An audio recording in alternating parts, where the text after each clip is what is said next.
Bonjour à tous, bienvenue dans Bonjour chez vous. J'espère que vous allez bien aujourd'hui, que vous passez un bon début de semaine. Alors aujourd'hui, on va parler de notre passé. Tu ne peux pas nier ton passé. Et oui, il y a des choses qu'on a vécues auparavant qui ont forcément impacté qui nous sommes aujourd'hui. Et faire un déni ne réglera rien. Et aujourd'hui, je suis accompagnée de Nadine et Aurélie. Salut les filles. Hello à vous deux. Bienvenue dans Bonjour chez vous cette semaine, Nadine. Merci beaucoup. On était avec Frank et Aurélie hier, avant-hier. On est ravis de t'accueillir. Tu vas bien? Très bien, toi. Vous parlez des blessures. Ouais, aujourd'hui, on parle des blessures. On parle des blessures. C'est des thèmes que tu aimes. Elle allait dire oui. Je m'abstiens. Tu t'abstiens. C'est un sujet super intéressant. Il y a des choses, des fois, qu'on a vécues et on peut vouloir dire bah non, et surtout en tant que chrétien, dire bah c'est réglé et c'est du passé. Mais en fait, on ne réalise pas que ça nous impacte encore aujourd'hui. C'est pourquoi, Aurélie, tu feras une rubrique conseil du coach et tu nous diras comment guérir des blessures du passé, parce qu'on est dans le passé. Oui, c'est ça. Et puis, on va voir que c'est un processus, qu'il y a certaines choses, ce n'est pas du jour au lendemain. Il y a certaines choses aussi que la puissance de Dieu peut ôter là, tout de suite. Et je crois que le Seigneur va faire du bien à plusieurs personnes. Amen, amen. Alors c'est parti, Nadine, si tu es prête, on commence avec la pensée du jour.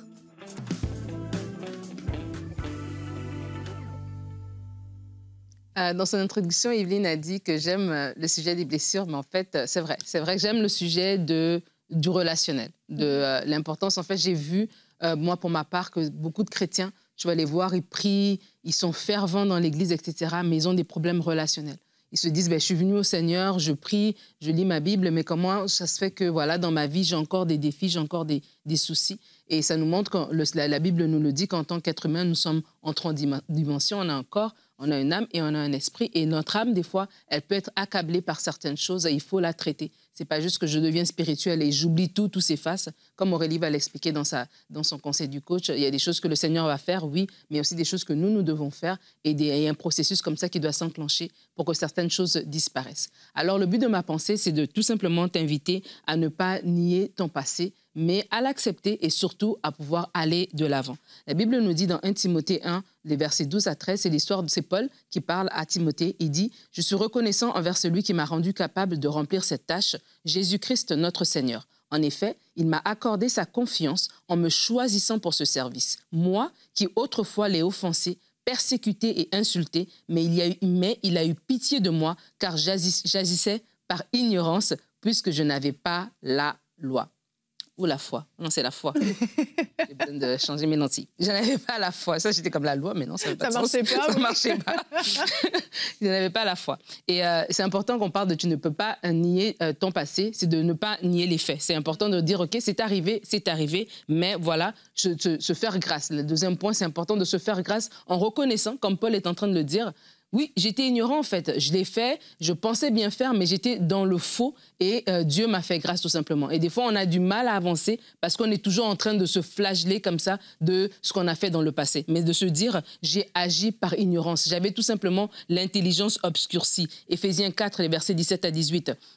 Voici donc ce que je vous dis, ce que je vous déclare au nom du Seigneur. Vous ne devez plus vivre comme les païens qui suivent leurs pensées vides de sens. Ils ont en effet l'intelligence obscurcie et sont étrangers à la vie que Dieu donne à cause de l'ignorance qui est en eux et qui provient de l'endurcissement de leur cœur. Il fut un temps, oui, on était païens. Il fut un temps, notre intelligence était obscurcie. On pensait bien faire, mais notre cœur était froid aux choses de Dieu. Et donc, les actions que nous avons posées, ça date du passé et ça date d'un certain cadre, en fait. Et lorsque vous dites, je ne nie pas les faits, mais je reconnais le cadre, ça vous permet de aussi vous faire grâce pour pouvoir avancer.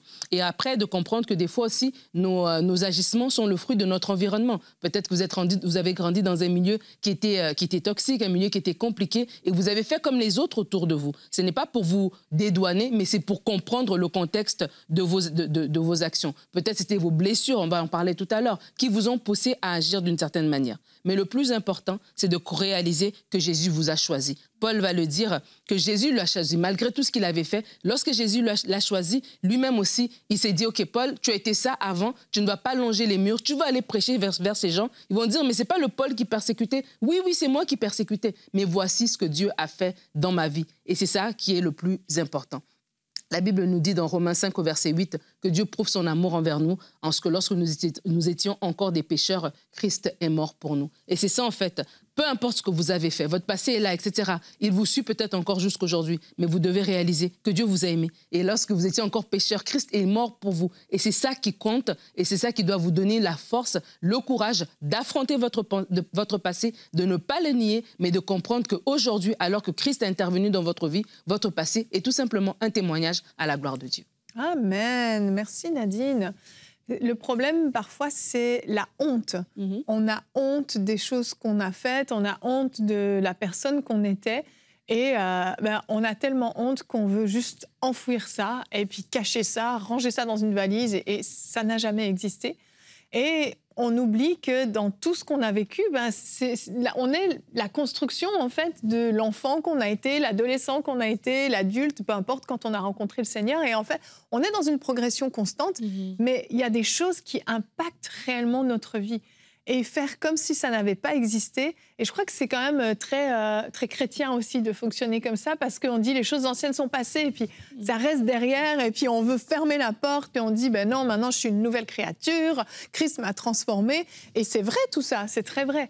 Mais on ne peut pas faire comme si on n'avait rien vécu. Si on a vécu un traumatisme, eh bien il est fort probable que, même en étant une nouvelle créature, née de nouveau, même si les choses anciennes sont passées, eh bien il y a eu des trait de notre caractère qui a été impacté par ce traumatisme.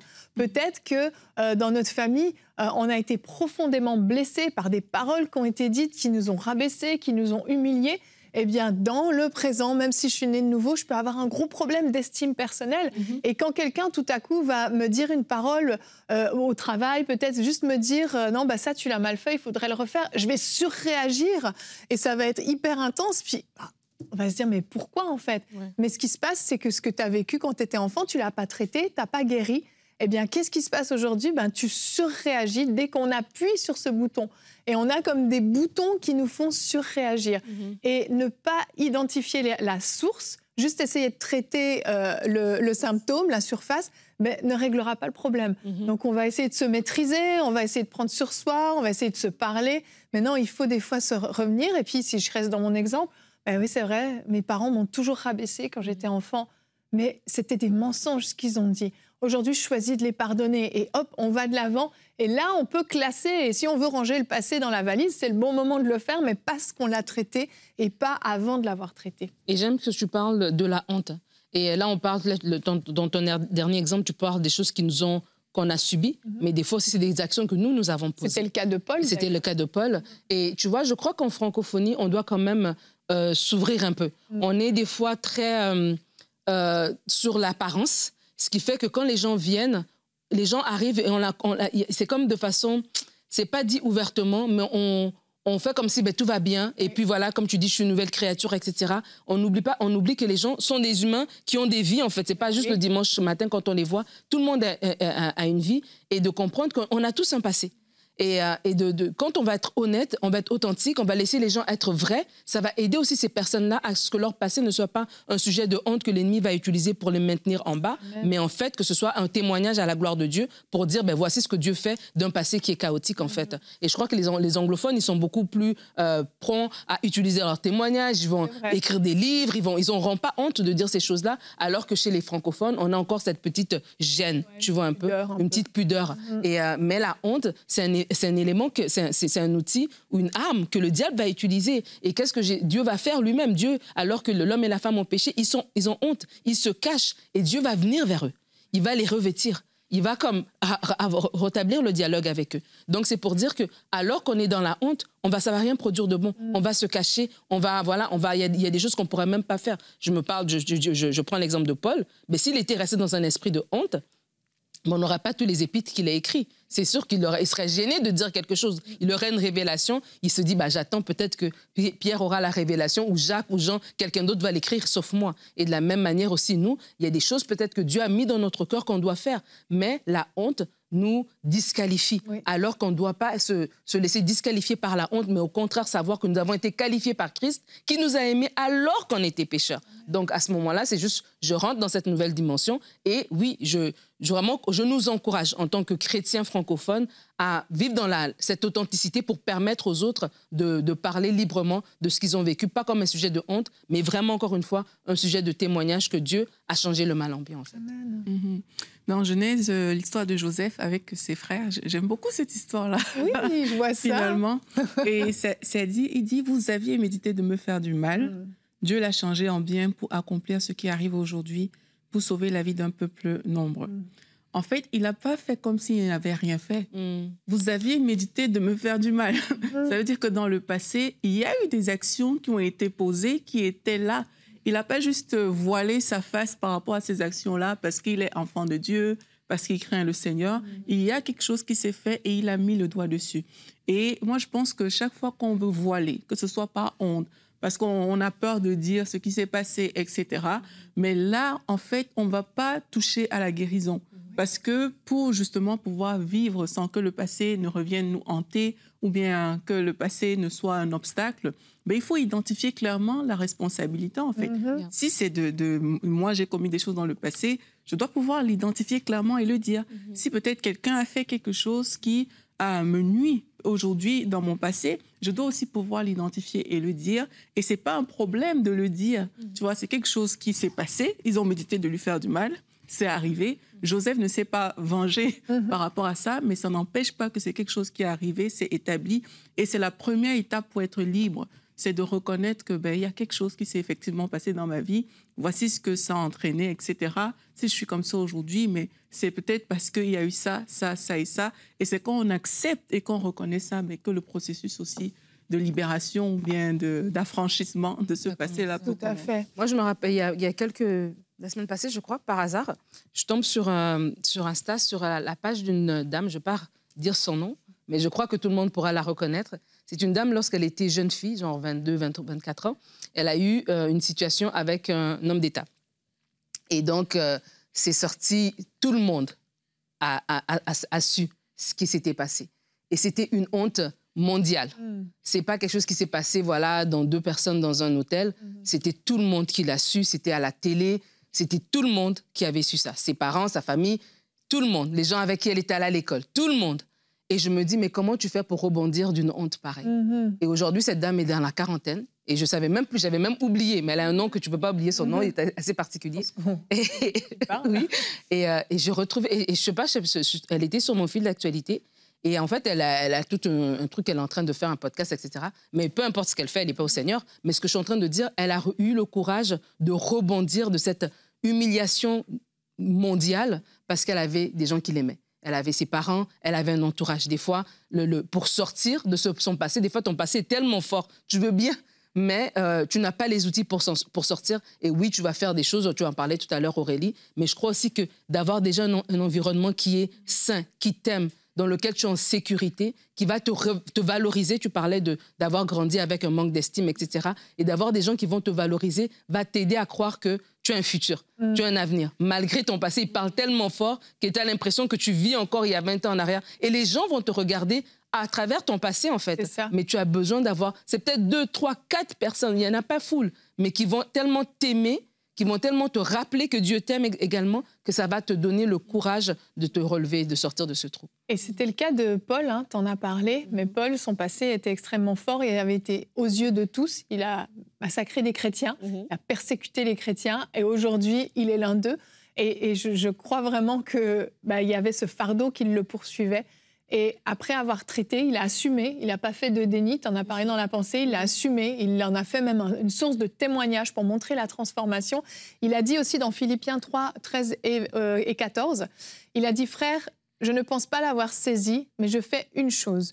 Oubliant ce qui est en arrière et me portant vers ce qui est en avant, je cours vers le but pour remporter le prix de la vocation céleste de Dieu en Jésus-Christ. » Paul a pu dire ça parce qu'il avait traité son passé. Il avait fait le choix déjà de se pardonner à lui-même parce qu'il y avait besoin de se pardonner. Il avait fait le choix d'assumer son histoire, son parcours, d'assumer ses erreurs et il avait choisi de laisser son passé derrière lui. Parfois, notre passé est beaucoup trop criant dans notre présent, a beaucoup trop de pouvoir, de contrôle. Et c'est pour ça qu'on va faire cette rubrique Conseil du coach maintenant, parce que votre passé ne doit pas avoir ce pouvoir sur votre présent. Oui, il y a eu un impact, mais on doit traiter les choses. Et une fois qu'on a traité, on peut mettre de côté le passé et se fixer sur l'avant. Donc, on va voir comment guérir des blessures du passé.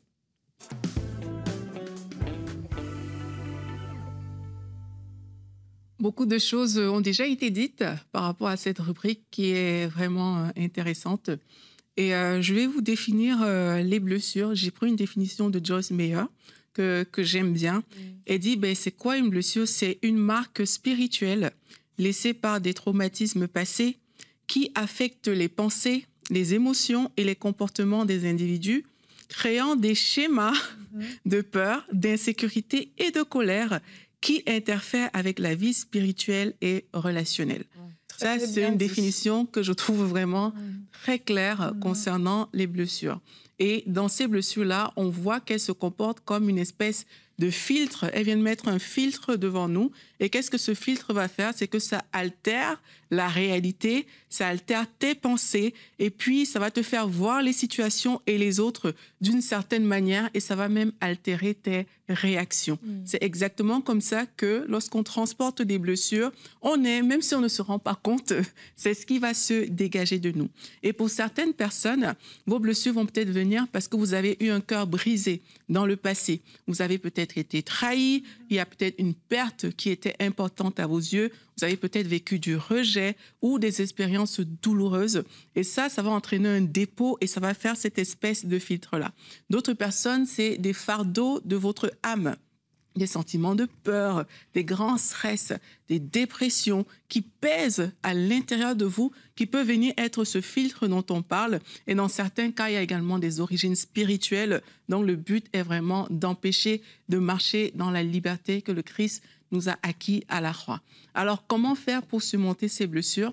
Déjà, j'aimerais vous dire qu'il faut accepter que c'est un processus. Comme j'ai dit tout à l'heure, il y a des choses que, oui, ça va se faire comme ça, parce que Dieu est fidèle, mais il y a des choses que il va falloir travailler pour pouvoir réussir à vivre d'une manière où ce filtre, il est complètement ôté de nos cœurs, de nos réactions, de nos yeux, pour pouvoir vivre conformément à la parole de Dieu. Et une chose que j'aimerais te dire, avant même d'aller dans des solutions, si tu as des blessures que tu transportes, j'aimerais te dire que Dieu comprend et soigne tes blessures. Amen. Dieu, il comprend et il soigne. Quels que soient les blocages que cela peut créer dans ta vie aujourd'hui, Dieu te comprend et Dieu peut te guérir.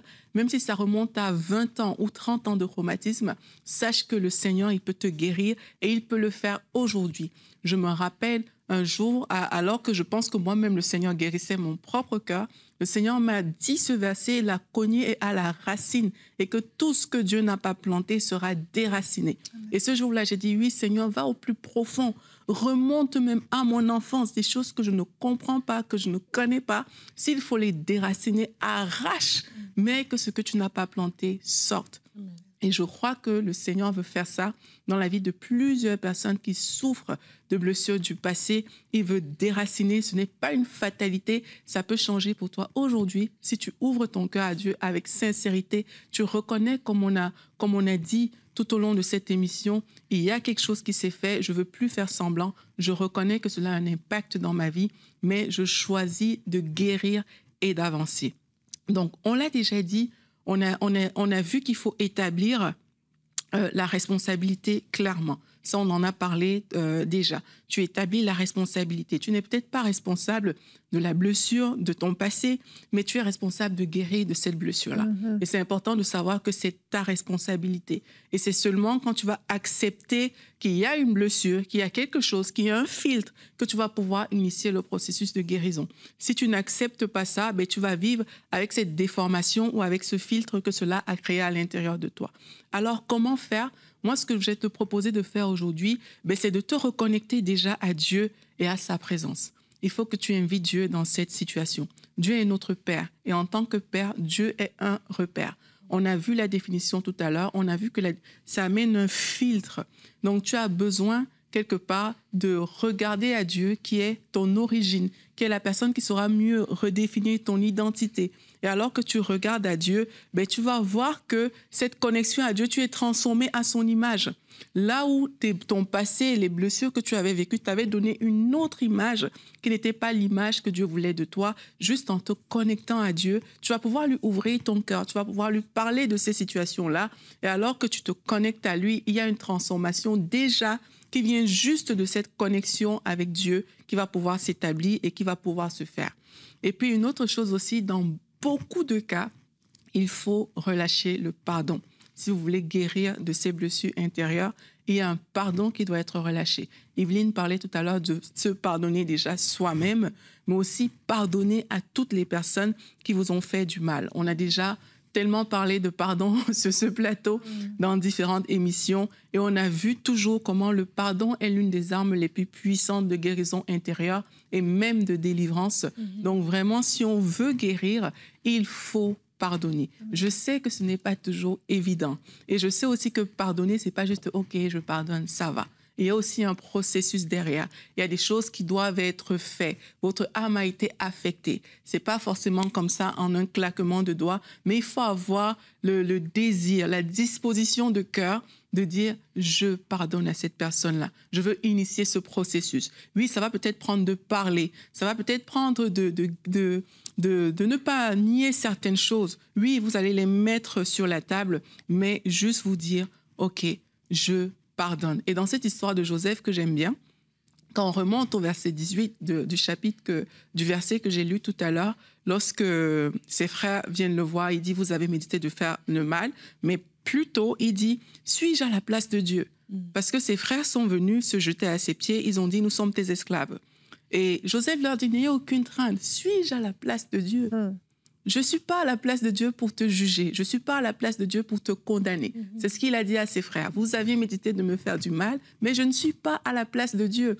Et parfois, on se met à la place de Dieu, mais on a vu que dans cette vie de Joseph, Dieu, il a fait de belles choses. Dieu l'avait déjà restauré. Et lui, il avait déjà même pardonné à ses frères, mais il avait cette disposition de cœur de se dire « je ne suis pas à la place de Dieu pour te juger. Tu m'as peut-être fait du mal, mais je ne suis pas à cette place-là. » Et c'est cette disposition que je nous encourage à avoir.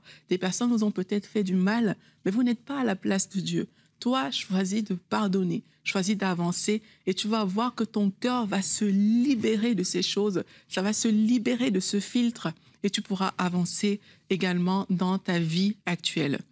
Une autre chose aussi, vu que la base de notre point, c'est qu'il y a un filtre que les blessures viennent mettre dans la vie. Mais une chose qu'il est important à faire, je crois, c'est qu'il faut te reformater avec la parole de Dieu. S'il y a eu une déformation de la réalité à tes yeux, comment tu vois les gens, tu as peut-être souffert de rejet. Aujourd'hui, tu n'arrives pas à recevoir l'amour des personnes qui t'entourent. Tu as été déformé quelque part, mais il faut que tu te reformates avec la parole de Dieu. Il faut qu'il y ait ce changement-là. Il faut que tu te reconnectes avec la parole parce que ton intelligence a besoin d'être renouvelée. Et dans Hébreux 4 au verset 12, la Bible nous dit « Car la parole de Dieu est vivante et efficace, plus tranchante qu'une épée quelconque à 2 tranchants, pénétrante jusqu'à partager âme. » Quand on parle de blessure, on parle des choses qui se trouvent dans l'âme, jusqu'à partager âme et esprit, jointure et moelle. Elle juge les sentiments et les pensées du cœur.